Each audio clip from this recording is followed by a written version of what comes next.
Hello friends, welcome back to Bunty Babli rising. নতুন একটা দিনে নতুন একটা ব্লগে সবাইকে স্বাগত। তো আজকে রান্নাঘরটা দেখে ভাবছো আমি কোথায় এসেছি, কেন আমাকে যখনই দেখা যায় একই রান্নাঘরে দেখা যায়। হ্যাঁ, আমি বাপের বাড়ি এসেছি। কি উপলক্ষে এসেছি বুঝতে পারছো না তো? একটু পরে বুঝে যাবে যে কি উপলক্ষে আমি বাপের বাড়ি এসেছি। আর এসে এই যে বেগুন ভাজছিলাম। এই যে দেখো, ভোট জন্য বাপের বাড়ি এসেছিলাম। বর্মশাই ভোট দিয়ে আমাকে বাপের বাড়ি নিয়ে এসেছিল। আমার বিয়ে 1 বছর হয়ে গেছে, কিন্তু এখনো আধার কার্ড বা কিছু চেঞ্জ করা হয়নি বলে বাপের বাড়ির অ্যাড্রেসেই আসতে হয়েছে ভোট দিতে। আর এই সুযোগ কি কেউ ছাড়ে? সঙ্গে সঙ্গে বোন বললো যে একটুখানি কোল্ড কফি খাবে কিনা, সেই সুযোগটাও হাতছাড়া করলাম না।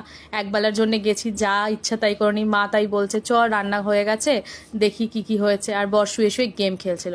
রান্নাঘরে গিয়ে বলছি বাবা এত রান্না কেন করেছো, কিসের দরকার ছিল? বলছে না, ও তো আসে না প্রায় দিন আর আমার কাছে, দুপুরবেলা একদিন খাবে। তাই লাঞ্চে ছিল ভাত, এখানে কাতলা মাছ ভাজা, এই যে দেখতেই পাচ্ছ তোমরা সবাই।